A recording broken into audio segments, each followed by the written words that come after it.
এই জন্য যদি সংগ্রাম করতে হয় সংগ্রাম করবেন ইনশাআল্লাহ।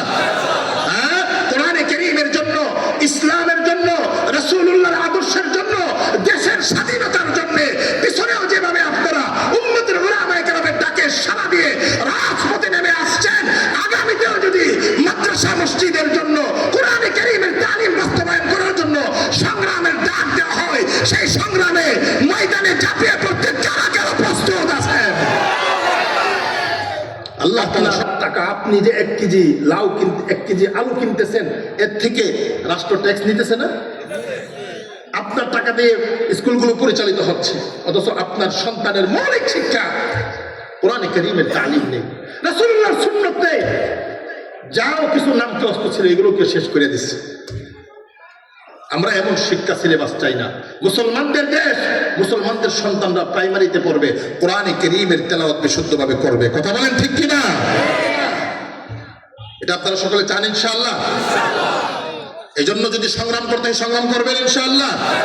হ্যাঁ, কোরআনে কারীমের জন্য, ইসলামের জন্য, রাসূলুল্লাহর আদর্শের জন্য, দেশের স্বাধীনতার জন্য পিছনেও যেভাবে আপনারা উম্মতের উলামায়ে কেরামের ডাকে সাড়া দিয়ে রাজপথে নেমে আসছেন, আগামীতেও যদি মাদ্রাসা মসজিদের জন্য কোরআনে কারীমের তালিম বাস্তবায়ন করার জন্য সংগ্রামের ডাক দেওয়া হয়, সেই সংগ্রামে ময়দানে ঝাঁপিয়ে পড়তে কারা কারা প্রস্তুত আছেন? আল্লাহ তাআলা সকলকে কবুল করেন। আমাদের এই বড় আওয়াজগুলো হয়তো অনেকের কাছে অপছন্দ হবে, কিন্তু বাবা চিন্তা করবেন, আপনার দেশের প্রাইমারিতে 92% মুসলমানদের বাচ্চা পড়বে, সে আলিফ বা শিখতে পারবে না। অথচ এই শিক্ষার উপরে তার নামাজ সীমাবদ্ধ, এই কোরআনের তালিম না করে তার নামাজ হবে না। কত গুরুত্বপূর্ণ বিষয়গুলো আসেও না। উম্মতের উলামায়ে কেরাম কতবার, বরঞ্চ কি হয়েছিল, সঙ্গীত শিক্ষা দেওয়ার জন্য শিক্ষক নিয়োগের ব্যবস্থা করছিল। নাউজুবিল্লাহ বলেন, নাউজুবিল্লাহ। ওনারা ফিরে আসছে। অন্যথায় যারা এই ব্যবস্থাপনা করছিল তাদেরকে বুড়িগঙ্গায় নিক্ষেপ করা হতো। কোরআনে কারীমের ব্যাপারে আপোষ করার কোনো সুযোগ আছে? ইসলামের বিধিবিধানের ব্যাপারে আপোষ করার কোনো সুযোগ আছে? ফাঁকে দিয়ে আমি আপনাদেরকে একটা কথা বলে দিই। আল্লাহ রাসূল সাল্লাল্লাহু আলাইহি ওয়াসাল্লামের মৌলিক যে কাজগুলো ছিল, এর মধ্যে প্রথম কাজ হয় নবীর কোরআনে কারীমের তেলাওয়াত। সুবহানাল্লাহ বলেন, সুবহানাল্লাহ। দ্বিতীয় নম্বর কাজ কোরআনে কারীমের তালিম। তৃতীয় নম্বর কাজ কোরআনে কারীমের বিধিবিধান শিক্ষা দেওয়া। চতুর্থ নম্বর কাজ মানুষের হৃদয়কে পরিচ্ছন্ন করা। অন্য আরো 2টা বিষয়, তাবলীগ এবং জিহাদ। এই কাজগুলো নবী সাল্লাল্লাহু আলাইহি ওয়াসাল্লামের সবচেয়ে গুরুত্বপূর্ণ প্রাথমিক কাজ। কোরআন এটা বলে। এই সমস্ত মাদ্রাসাগুলোতে কিছু ভাই বলে যে আমাদের সিলেবাস নাকি অপরিপূর্ণ, আমরা 4 দেওয়ালের ভিতরে কি জানি আর কি পড়ি। তুমি এই কথা বলে তুমি কোরআনে কারীমের তালিমকে তুমি ছোট করছো। তুমি কোরআনে কারীমের তালিমকে তুমি ছোট করছো। আসো, আল্লাহ তাআলা উম্মতের উলামায়ে কেরাম, উলামায়ে দেওবন্দের মাধ্যমে কোরআনে কারীমের তালিমের যে খেদমত পৃথিবীতে নিতেছে, তুমি কি মনে করো দারুল উলুম দেওবন্দের শাখা হলো এই সমস্ত মাদ্রাসা? দারুল উলুম দেওবন্দ এটা শুধু একটা প্রতিষ্ঠানের নাম না। আমার উস্তাদ আল্লামা মুফতি সাঈদ আহমদ পালনপুরি নব্বরাল্লাহু মারকাদা উস্তাদ আমাদের বছর সবক শুরু হওয়ার আগের দিন সবার সামনে হুজুর নসিহত পেশ করছেন মসজিদে রশিদে। হুজুর বলছেন দেওবন্দ এক তাহরিক কা নাম হ্যায়, দেওবন্দ এটা একটা আন্দোলনের নাম। দেওবন্দ এটা শুধু একটা পাঠশালা, কিছু দিনই শিক্ষা শিখিয়ে দিবে বাস, এতটুকুই না। এটা একটা আন্দোলনের নাম। দেওবন্দীদের আন্দোলন হলো ইহইয়াউস সুন্নাহ, ইমহাউল বিদআ। সুন্নতকে বাস্তবায়ন করবে আর সমাজ থেকে বিদআতকে মূলোৎপাটন করবে। আমি আপনাদেরকে বলতেছিলাম যে সমস্ত ভাইয়েরা এই সমস্ত কথা বলে, যে এই সমস্ত 4 দেওয়ালের ভিতরে কি শিক্ষা দেওয়া হয়, ও ভাই আমি আমার কথা বলবো না, শেখ আওয়ামা আরবের একজন বড় শেখ, মনোযোগ দিয়ে শুনেন। উনি বলতেছিলেন, ওনার এই কথাটা নকল করছেন সাবের সাহেব দামাত বারাকাতুহু মালিবাগ মাদ্রাসার শাইখুল হাদিস, ওনার জবান থেকে আমি শুনছি। উনি বলেন, শেখ আওয়াম অনেক বড় একজন ব্যক্তিত্ব আরবের, উনি বলেন মদিনা ভার্সিটি অনেক বড় ভার্সিটি, মিশর আল আজহার অনেক বড়, কিন্তু এগুলোর আদলে সারা দুনিয়াতে এমন মদিনা ভার্সিটির মতো কয়টা ভার্সিটি প্রতিষ্ঠিত হয়েছে। উনি প্রশ্ন করতেছেন ওনার সামনে যারা ছিল তাদেরকে, যে মদিনা ভার্সিটির মতো ভার্সিটি দুনিয়াতে আর কোনো জায়গাতে নেই, শুধু মদিনা ভার্সিটি। আল আজহার অনেক বড় প্রতিষ্ঠান, দিনের অনেক কাজ সেখানে হচ্ছে শুধু মিশরে। আর দেওবন্দীদের মিশনকে, তারা যে মাদ্রাসা প্রতিষ্ঠা করা, কোরআনে কারীমের তালিম শিক্ষা দেওয়া, তাদের এই প্রতিষ্ঠান আমি দুনিয়াতে যত জায়গাতে গেছি, ইউরোপ আমেরিকা সব জায়গাতে দেওবন্দি মাদ্রাসা বিদ্যমান। সুবহানাল্লাহ। উনি বলেন এটা কোনো বড় শক্তি না, কোনো ক্ষমতা দিয়ে না, ইখলাস, তারা একনিষ্ঠতার সাথে একমাত্র আল্লাহকে রাজি খুশি করার জন্য তারা বাচ্চাদেরকে কোরআন সুন্নাহর তালিম দেয়। তো আল্লাহ তাদের কাজকে এমন পছন্দ করছে, দেওবন্দি মাদ্রাসা আফ্রিকা মহাদেশে যান, আমেরিকাতে যান, ইউরোপে যান, সারা দুনিয়াতে যেখানেই যাবেন, আল্লাহ তাআলা তাদের ইখলাসের বদলতে কোরআনে কারীমের তালিম, কোরআনে কারীমের তেলাওয়াত সারা দুনিয়াতে আল্লাহ তাআলা দেওবন্দি মাদ্রাসা ছড়িয়ে দিয়েছেন। সুবহানাল্লাহ। আপনারা যারা বাইরে থাকেন, ইউরোপ আমেরিকাতে, সেখানে দাওরা হাদিস পর্যন্ত মাদ্রাসা আছে, অনেক মাদ্রাসা আছে সেখানে। এই জন্য কোরআনে কারীমের তালিম, কোরআনে কারীমের তেলাওয়াত সবচাইতে বেশি তেলাওয়াত হয়, তালিম হয় নবীজির এই আমলগুলো, যে আমল নবীজির প্রাথমিক সবচাইতে গুরুত্বপূর্ণ আমল ছিল। এই কাজগুলো তেলাওয়াত এবং তেলাওয়াতের শিক্ষা সবচাইতে বেশি কোথায় হয় বলেন? মাদ্রাসায়। বলেন কোথায় হয়? মাদ্রাসায়। মূল জায়গাটা আসতেছে। সবচাইতে বেশি ইমানের চর্চা, আমলের চর্চা, কোরআনে কারীমের তালিম আর তাআল্লুমের চর্চা সবচাইতে বেশি এই সমস্ত মাদ্রাসায় হয়। এবার আসেন হাদিসের শেষ অংশ আমি আপনাদেরকে বুঝাই। নবী বলেন যে ঈমানওয়ালা এবং আমলওয়ালা যাকে আল্লাহ ভালোবাসেন, জিবরাইল ভালোবাসেন, আসমানের সকল ফেরেশতারা ভালোবাসেন, তাদের ভালোবাসা আল্লাহ জমিনওয়ালাদের হৃদয়ে সৃষ্টি করে দেন। সুবহানাল্লাহ। এখান থেকে আলোচনাটা অন্যদিকে গেছে। জমিনওয়ালাদের হৃদয়ে যে সৃষ্টি করেন, বলে হুজুর সবাই তো আপনাদেরকে ভালোবাসে না। তো মোল্লা আলী কারি উত্তর দিয়ে দিচ্ছেন, জমিনের নেককাররা ঈমানওয়ালা আমলওয়ালাদেরকে ভালোবাসেন। সুবহানাল্লাহ। তাহলে কি বুঝলেন? যাদের হৃদয়ে উলামাদের ভালোবাসা নেই, কোরআনের হাফেজদের ভালোবাসা নেই, কোরআনের আলেমদের ভালোবাসা নেই, তারা আল্লাহ তাআলার কাছে পছন্দনীয় না। এই হাদিসটা আরো লম্বা। এবার আসেন আমি আপনাদেরকে আরেকটু বোঝানোর চেষ্টা করি, অল্প সময়ের ভিতরে আরো 2টা হাদিস শোনানোর চেষ্টা করব। এই সমস্ত ছাত্রদেরকে আপনারা যারা ভালোবাসেন, আপনাদের এই ভালোবাসার কত দাম? আপনাদের হৃদয়ে যে আল্লাহ ভালোবাসা ঢেলে দিছেন, মাদ্রাসার ছাত্রদেরকে ভালোবাসেন, কোরআনওয়ালাদেরকে ভালোবাসেন, এই ভালোবাসার কত দাম? বলে হুজুর এদেরকে তো অনেক ভালোবাসি, কিন্তু আমরা তো এদের মতো এত আমল করতে পারি না। আমরা কি তাদের মতো এত তেলাওয়াত করতে পারি? সকলে পারেন? আমাদের মাঝে এমনও আছে জিন্দিগিতেও কোরআনে কারীমের তেলাওয়াত করে নাই, এমন আছে না নাই? কোরআনে কারীম জিন্দিগিতেও খুলে নাই, আল্লাহ কালাম জিন্দিগিতেও খুলতে পারে নাই, জিন্দিগিতে কোনোদিন কোরআনে কারীমের 1 পৃষ্ঠা তেলাওয়াত করেন নাই। উম্মতের অনেক এমন আছে যে কোরআনে কারীম এর তেলাওয়াত ওই নামাজে গেলে ইমাম সাহেবের পিছনে যা শুনেন তাই, অন্যথায় হৃদয়টা এত শক্ত হয়েছে, মহব্বত করে যে কোরআনে কারীমের মজলিসে আসবেন সেটারও সুযোগ নেই। আপনাদের জন্য সুসংবাদ আছে, এই কোরআনওয়ালাদেরকে ভালোবাসেন, এই ঈমানওয়ালাদেরকে ভালোবাসেন, এই আমলওয়ালাদেরকে ভালোবাসেন। আল্লাহ রাসূল সাল্লাল্লাহু আলাইহি ওয়াসাল্লামের কাছে এক সাহাবী আসছে, এসে বলতেছে, ইয়া রাসূলুল্লাহ, বুখারী শরীফের 6177 নম্বর হাদিস, ইয়া রাসূলুল্লাহ কাইফা তাকুলু ফি রাজুলিন আহাব্বা কওমান ওয়া লাম ইয়ালহাক বিহিম। ওগো সরকার, ওই ব্যক্তির ব্যাপারে আপনি কি বলেন যে কিছু মানুষদেরকে ভালোবাসে কিন্তু সে তাদের অন্তর্ভুক্ত না, সে কিছু মানুষদেরকে ভালোবাসে, তারা কি সালেহিন মুজতাহিদিন, তারা অনেক ইবাদত করে, অনেক তেলাওয়াত করে, অনেক তাসবিহাত করে, অনেক জিকির আজকার করে, তাদের ইবাদত রাত্রি শুরু হয় কোরআনে কারীমের তেলাওয়াতের মাধ্যমে, রাত্রি শেষ হয় কোরআনে কারীমের তেলাওয়াতের মাধ্যমে, দিবস শুরু হয় কোরআনে কারীমের তেলাওয়াতের মাধ্যমে, দিবস শেষ হয় কোরআনে কারীমের তেলাওয়াতের মাধ্যমে। এই সমস্ত মানুষদেরকে একজন ব্যক্তি ভালোবাসেন, কিন্তু সে তাদের অন্তর্ভুক্ত না। আমি আপনাদেরকে প্রশ্ন করব, আমরাও তো মাদ্রাসার ছাত্রদেরকে ভালোবাসি, আমরা তাদের মতো এত তেলাওয়াত করতে পারি না, যেন সাহাবীর মতোই আমাদের অবস্থা। সাহাবীর এই প্রশ্ন যেন শুধু তিনি একা করেন নাই, তারই প্রশ্ন যেন আমাদের সকলের। হুজুর, আমরা তো ইমাম সাহেব হুজুরকে অনেক ভালোবাসি, মাদ্রাসার ছাত্রদেরকে অনেক ভালোবাসি, এই যে ভালোবাসি, এই যে ভালোবাসি, এটার কি মূল্য? সরকারে দু আলম নবী বলেন, আল মারউ মা মান আহাব্বা। আল্লাহ তাআলা তার হাবিবকে অনেক অনেক শ্রেষ্ঠত্ব দান করছেন। এর মধ্যে একটা শ্রেষ্ঠত্ব হলো জাওয়ামিউল কালিম দান করছেন, সর্বমর্ম বাণী দান করছেন।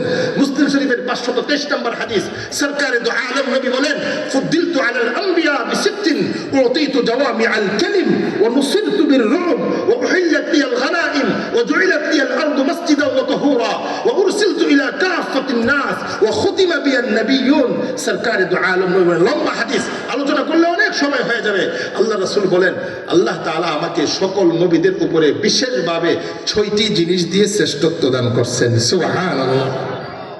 এর মধ্যে একটা জিনিস হইল, আল্লাহ আমাকে জাওয়ামিউল কালিম দান করছেন, সর্বমর্ম বাণী। একটা বাক্য আমি বলবো, আর একটা বাক্যের ভিতরে কিয়ামত পর্যন্ত আনেওয়ালা সকল উম্মতের প্রশ্নের উত্তর রয়েছে। সুবহানাল্লাহ। নবী এটাই বলছেন, আল মারউ মা মান আহাব্বা। উম্মত, তুমি দুনিয়াতে যাকে ভালোবাসছো তার সাথেই তোমার হাসর হবে। সুবহানাল্লাহ বলবেন না? সুবহান। তাহলে আমি কোরআনওয়ালাদেরকে ভালোবাসলাম মানে, আমি আলেমদেরকে ভালোবাসলাম মানে, ছাত্রদেরকে ভালোবাসলাম মানে, নেককারদেরকে ভালোবাসলাম, কোরআনের ছাত্রদেরকে ভালোবাসছি, কিন্তু আমি তাদের মতো এত ইবাদত করতে পারি না, তাদের মতো আমার এত তেলাওয়াত নাই, এত জিকির নাই, এত তাসবিহাত নাই, কিন্তু আমি একজন হাফেজ সাহেবকে ভালোবাসি। আমি তাদেরকে ভালোবাসা কখনো কখনো মাদ্রাসায় কিছু দান করি। কোরআনের ছাত্ররা মাদ্রাসায় পড়বে, এই জন্য মাদ্রাসার কাজ চলতেছে, আমি কোরআনের মহব্বতে মাদ্রাসায় দান করছি। ছাত্রদের খাবারের জন্য আমি তাদেরকে দান করছি। এই যে একটা ভালোবাসা, বাবা, এটা অনেক দামি ভালোবাসা, এটা কোনো সাধারণ ভালোবাসা না, এটা এমন ভালোবাসা, এই ভালোবাসার কারণে আমি কোরআনওয়ালাদের সাথে আমার হাসর হবে। সুবহানাল্লাহ। সম্মানিত উপস্থিতি, আল্লাহ রাসূল সাল্লাল্লাহু আলাইহি ওয়াসাল্লাম অন্য হাদিসে কুদসিতে বলেন, মুসনাদে আহমদের 22,030 নম্বর হাদিস, সরকারি দু আলম নবী বলেন, আল্লাহ তাআলা ইরশাদ করেন হাদিসে কুদসি, ওয়াজাবাত মুহাব্বতি লিল মুতাহাব্বিনা ফিয়া ওয়াল মুতাযাওয়িরিনা ফিয়া ওয়াল মুতাজালিসিনা ফিয়া ওয়াল মুতাবাদিলিনা ফি। আল্লাহ তাআলা বলেন, 4 শ্রেণীর মানুষের জন্য আমি আল্লাহর ভালোবাসা ওয়াজিব। সুবহানাল্লাহ বলেন, সুবহানাল্লাহ। একজন আরেকজনকে আল্লাহর জন্য ভালোবাসলো, একজন আরেকজনের সাথে সাক্ষাৎ করলো আল্লাহর জন্য, একজন আরেকজনের পাশে বসলো আল্লাহর জন্য, একজন আরেকজনের পিছনে ব্যয় করলো, খরচ করলো আল্লাহকে রাজি খুশি করার জন্য। আল্লাহ বলেন, এদের জন্য আমি আল্লাহর ভালোবাসা আবশ্যক। সুবহানাল্লাহ। সম্মানিত উপস্থিতি, হাসরের ময়দানে আল্লাহ তাআলা বান্দাদেরকে দলে দলে জান্নাতে পাঠাইবেন। সুবহানাল্লাহ বলেন, সুবহানাল্লাহ। নেককারদেরকে ভালোবাসলে কি লাভ? উলামা সুলাহা ঈমানওয়ালাদেরকে ভালোবাসলে কি লাভ? কোরআনে কারীমের এই আয়াত আলেমরা সকলেই তাদের জানা, অনেক আওয়ামও জানেন। ওয়াসিকাল্লাযীনা ইত্তাকাউ রাব্বাহুম ইলাল জান্নাতি যুমারা। আল্লাহ ইরশাদ করেন, যারা তাদের রবকে ভয় করেছে তাদেরকে জান্নাতে দলে দলে নেওয়া হবে। সুবহানাল্লাহ। জুমারা দলে দলে, জামাআতান বাদা জামাআতিন। ইবনে কাসির আলাইহির রাহমাহ এই আয়াতের তাফসীর করছেন খুব সুন্দর। النبيون مع الأنبياء والصديقون مع أشكالهم ওয়াসসুলহা মা আমসালিহিম ওয়াল উলামা মা আকরানিহিম। উম্মতের উলামায়ে কেরাম তাদের সাথী সঙ্গীদেরকে নিয়ে জান্নাতের পথে হাঁটবে। সুবহানাল্লাহ। এইজন্য উম্মতের উলামায়ে কেরামদেরকে ভালোবাসবো ইনশাআল্লাহ, ভালোবাসবো ইনশাআল্লাহ। মাদ্রাসার ছাত্রদেরকে ভালোবাসবো ইনশাআল্লাহ, কোরআন ওয়ালাদেরকে ভালোবাসবো ইনশাআল্লাহ। বাবা, এই ভালোবাসা এটা আপনি যে ছাত্রদেরকে ভালোবাসেন, এটা আপনি মনে করেন না যে আপনি আপনার যোগ্যতায় ভালোবাসেন। আল্লাহ আপনাকে পছন্দ করছেন, এই জন্য আপনার হৃদয়ে এই নেককারদের প্রতি ভালোবাসা সৃষ্টি করে দিয়েছেন। সুবহানাল্লাহ। এই জন্য আমাদের প্রত্যেককে আমাদের সঙ্গী, আমাদের সাথী নির্বাচন করতে হবে। হযরত বলতেছিলেন যে আমাদের ইচ্ছা আলেমদের ইচ্ছা, আমাদের মতামত আলেমদের মতামত। এখন বিষয়টা কি হইল, আমাদের দেশে একজন ইঞ্জিনিয়ার হইতে গেলে বাড়ি করবেন, ঘর করবেন, এখানে সকলে ইঞ্জিনিয়ারের শরণাপন্ন হয় কি হয় না বলেন? হয়। অসুস্থ হয়েছেন, চিকিৎসার জন্য ডাক্তারের শরণাপন্ন হয়, এখানে কিন্তু সকলে চিকিৎসা করে না, সকলে মতামত দেয় না। কিন্তু ইসলামের ব্যাপারে অবস্থা কি? নিজেই নিজের মতামত, নিজের মনে যেটা বুঝলো। অন্যথায় মোবাইল তো আছেই, ইউটিউব তো আছেই, অথচ আপনার মসজিদের ইমাম সাহেব, বিজ্ঞ আলেম, মুফতি সাহেব, মুতামিম সাহেব, তার শরণাপন্ন হওয়ার সুযোগ নেই। নিজে অসুস্থতার ক্ষেত্রে MBBS, এর চাইতে উপরের ডাক্তারকে আমরা খুঁজি, কিন্তু ইসলাম বোঝার ক্ষেত্রে নিজে নিজে বোঝার চেষ্টা করি, অথচ আল্লাহ পাকের আদেশ, ফাসআলু আহলা যিকরি ইন কুনতুম লা তা'লামুন। তোমরা যদি না জানো তাহলে যারা ইলমওয়ালা, কোরআনওয়ালা, তোমরা তাদেরকে জিজ্ঞেস করো। সুবহানাল্লাহ বলেন, সুবহানাল্লাহ। এই জন্য উম্মতের উলামায়ে কেরামের সাথে মহব্বত, ভালোবাসা, এটা আমাদের জন্য আবশ্যক। তাদের সাথে যদি আমরা থাকি, ও ভাই, দুনিয়াতে আমার আমলটা সুন্দর হবে, আমার আমলটা নিরাপদ হবে, বিদআত মুক্ত হবে। আর আখিরাতের কথা তো দলে দলে উম্মতের উলামায়ে কেরাম জান্নাতে যাইবে, সাথীদেরকে হাতে ধরে ধরে নিয়ে যাইবে। সুবহানাল্লাহ। সর্বশেষ আমি আপনাদেরকে আরেকটা হাদিস শোনাবো, ইবনে মাজাহ শরীফের গালেবানী হাদিস। যারা মাদ্রাসাতে দান করেন, সহযোগিতা করেন, আপনাদের জন্য এই হাদিসের মধ্যে অনেক বড় সুসংবাদ, অনেক বড় বার্তা। আমরা মুসলমান, মুমিন, কিন্তু আমাদের গুনাহ হয় কি হয় না বলেন? জোরে বলেন না, হয় কি হয় না? গুনাহ আমাদের হয়। আমরা যদি গুনাহ না করতাম আর আল্লাহ তাআলার কাছে গুনাহ না করে ক্ষমা না চাইতাম, আমরা যদি সকলে ফেরেশতাদের মতো হয়ে যেতাম, তাহলে আল্লাহ এক জাতি সৃষ্টি করলো, এরা গুনাহ করবে, এরপরে আল্লাহর কাছে ক্ষমা চাইবে। আল্লাহ গফফার, গাফুর নামের এই যে অর্থ, এটা আল্লাহ তাআলা তাদেরকে ক্ষমা করে প্রকাশ করবেন। সুবহানাল্লাহ। মুসলিম শরীফের হাদিস এটা। আমরা গুনাহ করি, হাসরের ময়দানে একদল মুমিন গুনাহের কারণে আটকিয়ে যাবেন, গুনাহের কারণে জাহান্নামীদের কাতারে দাঁড়াবেন। সরকারে দু আলম নবী বলেন, ইউসাফু আহলুন নারি মিন উম্মতি ফায়ামুরু বিহিম রাজুলুম মিন আহলিল জান্নাহ ইয়া ফুলান أما تعرفني أنا الذي سقيتك شربا أنا الذي وهبت لك وضوعا فيشفع له فيدخله الجنة سركار عالم নবী বলেন, আমার উম্মতের মুমিনদের মধ্যে গুনাহগারদের একটা দল, তারা জাহান্নামের দিকে দাঁড়াবে। নাউজুবিল্লাহ বলেন, নাউজুবিল্লাহ। হাসরের ময়দানে অনেক প্রকার সুপারিশ হবে, অনেক প্রকার সুপারিশ হবে। এই হাদিসটা বোঝার জন্য আলোচনা করতেছি। অনেক প্রকার সুপারিশ হবে। আল্লাহ তাআলা তার হাবিবকে অনেকগুলো সুপারিশের ক্ষমতা দান করছেন। এর মধ্যে সবচেয়ে বড় সুপারিশ হলো শাফাআতে কুবরা।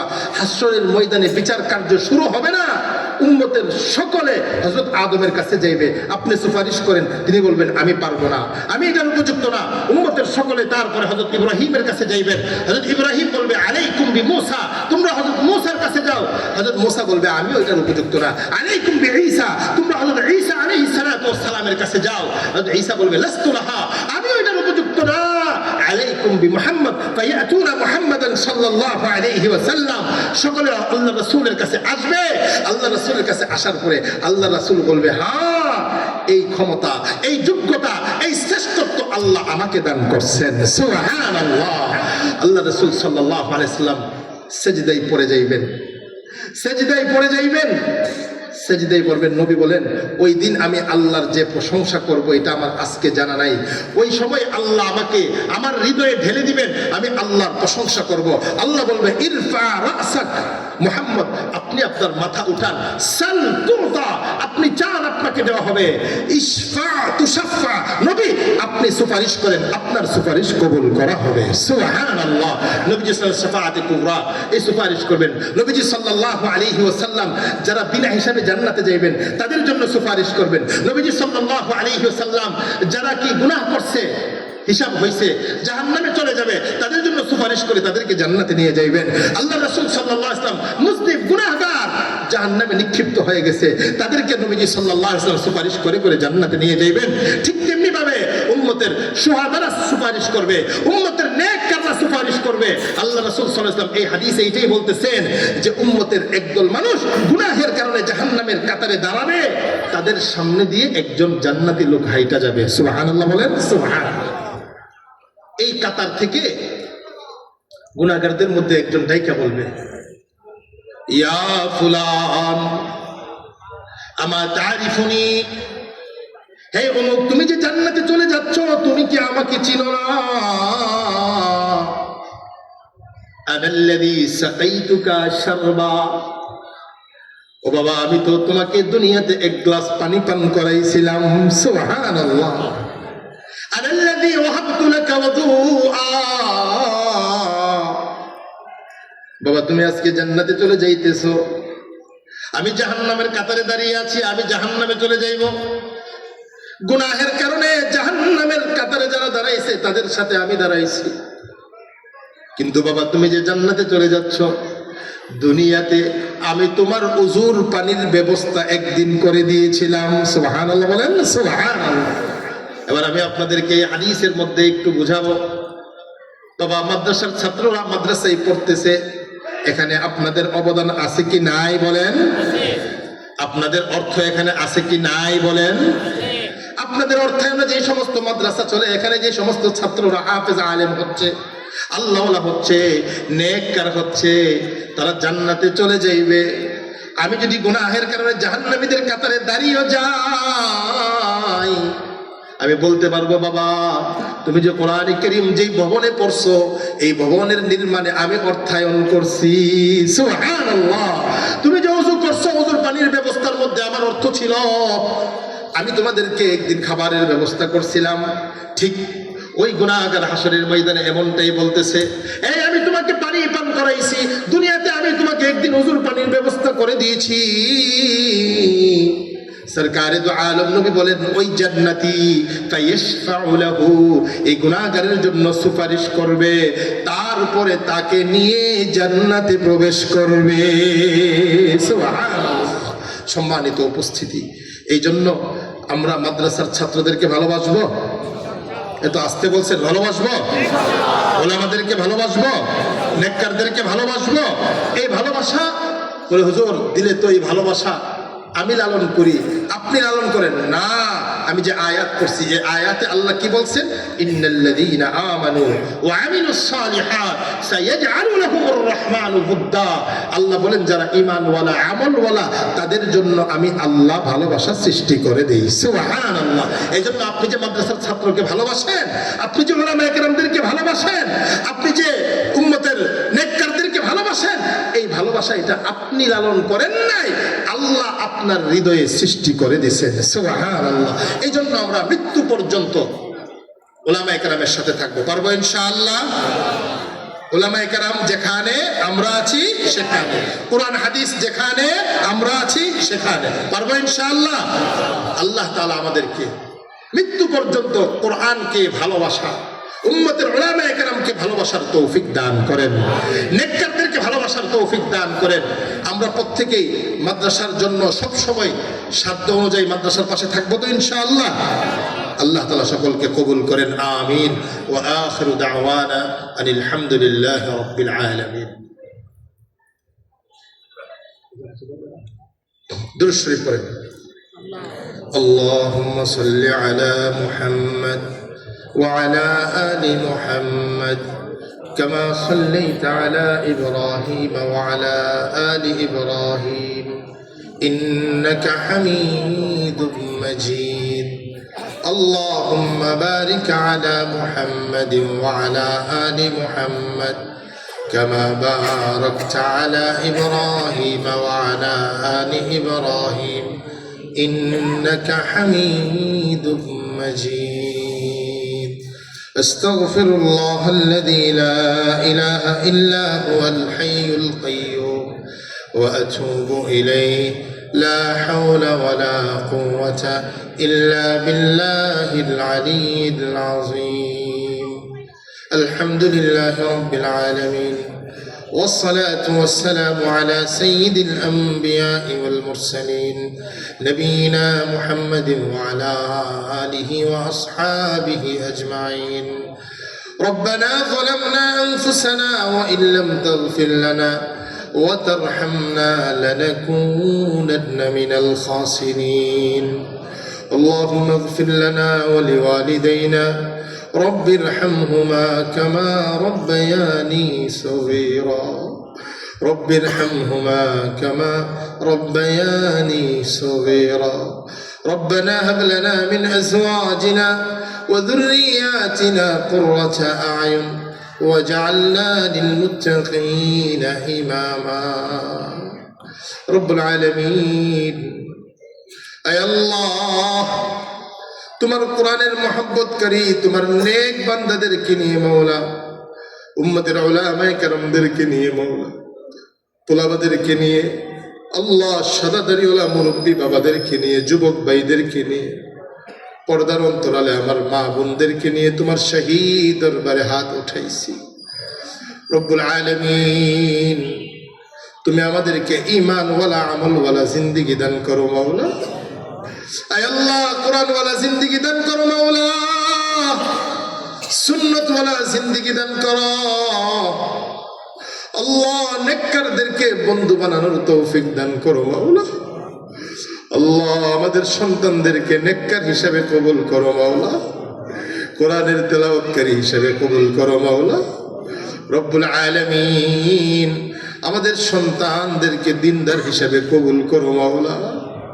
আয় আল্লাহ আমরা যারা হাত উঠাইছি মাওলা, আল্লাহ তুমি আমাদের প্রত্যেককে সুস্থতার সাথে নেক হায়াত দান করো মাওলা। বিপদ আপদ বালা মুসিবতে যারা আছেন তাদেরকে হেফাজত করো মাওলা। অভাবীদের অভাব দূর করে দাও মাওলা, হাজতওয়ালাদের হাজতগুলো পূরণ করে দাও মাওলা, ঋণগ্রস্তদের ঋণগুলো পরিশোধের ব্যবস্থা করে দাও মাওলা। আয় আল্লাহ প্রত্যেকের হালাল উপার্জনে বরকত দান করো, হারাম থেকে আমাদেরকে হেফাজত করো মাওলা। আয় আল্লাহ উপযুক্ত ছেলে মেয়েদের বিবাহের ব্যবস্থা করে দাও মাওলা। রব্বুল আলামিন মিথ্যা মামলা মোকদ্দমায় যারা জর্জরিত তাদেরকে হেফাজত করো মাওলা। রব্বুল আলামিন আমাদের ফসলে বরকত দান করো মাওলা, আমাদের মাটিতে বরকত দান করো মাওলা। আয় আল্লাহ মসজিদ মাদ্রাসাগুলোকে কবুল করে নাও মাওলা। আয় আল্লাহ মসজিদ মাদ্রাসার সূচনা থেকে আজ পর্যন্ত যারা জান মাল সময় দিয়ে খেদমত করে গেছেন, এখনো যারা খেদমত করতেছেন, কিয়ামত পর্যন্ত যারা খেদমত করবেন, সকলকে তুমি উত্তম বিনিময় দান করো মাওলা। রব্বুল আলামিন আমাদের মুর্দেগানদেরকে মাফ করে দাও আল্লাহ। জানি না এখানে আমরা যারা হাত উঠাইছি কার মা নাই, বাবা নাই, আত্মীয় স্বজন, পাড়া প্রতিবেশী অন্ধকার কবরে সেই তো আছে মাওলা। আল্লাহ তাদের পক্ষ থেকে ক্ষমা চাইতেছি মাওলা। রব্বুল আলামিন তুমি তাদের কবরে জান্নাতের বিছানা বিছিয়ে দাও মাওলা, জান্নাতের দরজা উন্মুক্ত করে দাও মাওলা। আয় আল্লাহ আমাদের প্রত্যেককে আখিরাতের সামান তৈরি করার তৌফিক দান করো মাওলা। আল্লাহ এলাকাবাসীদের এই খেদমতকে কবুল করো মাওলা, উস্তাদদের মেহনতকে কবুল করো মাওলা, ছাত্রদেরকে কবুল করে নাও। রব্বুল আলামিন এই মাদ্রাসাকে তুমি দিন দিন আরো উন্নতি আর তারাক্কি দান করো মাওলা। রব্বুল আলামিন তোমার হাবিব যত নেক দোয়া করে গেছে সেগুলো আমাদেরকে দান করো মাওলা। তোমার হাবিব যেগুলো থেকে পানাহ চেয়েছেন সেগুলো থেকে আমাদেরকে হেফাজত করো মাওলা।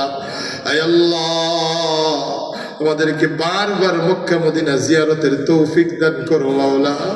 রব্বুল আলামিন, সারা দুনিয়ার মাজলুম মুসলমানদেরকে সাহায্য করো মাওলা। আয় আল্লাহ, মুজাহিদিনদেরকে সাহায্য করো মাওলা। আয় আল্লাহ, জালেমদেরকে তুমি পাকড়াও করো মাওলা।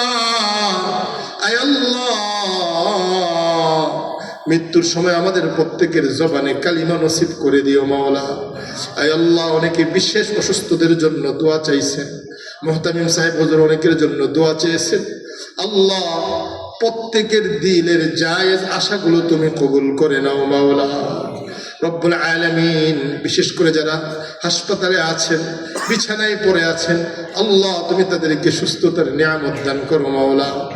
ওয়াসাল্লাল্লাহু তাআলা আলা খায়রি খালকিহি মুহাম্মদ ওয়া আলা আলিহি ওয়া আসহাবিহি আজমাইন। آمين آمين برحمتك يا أرحم الراحمين. السلام عليكم. السلام.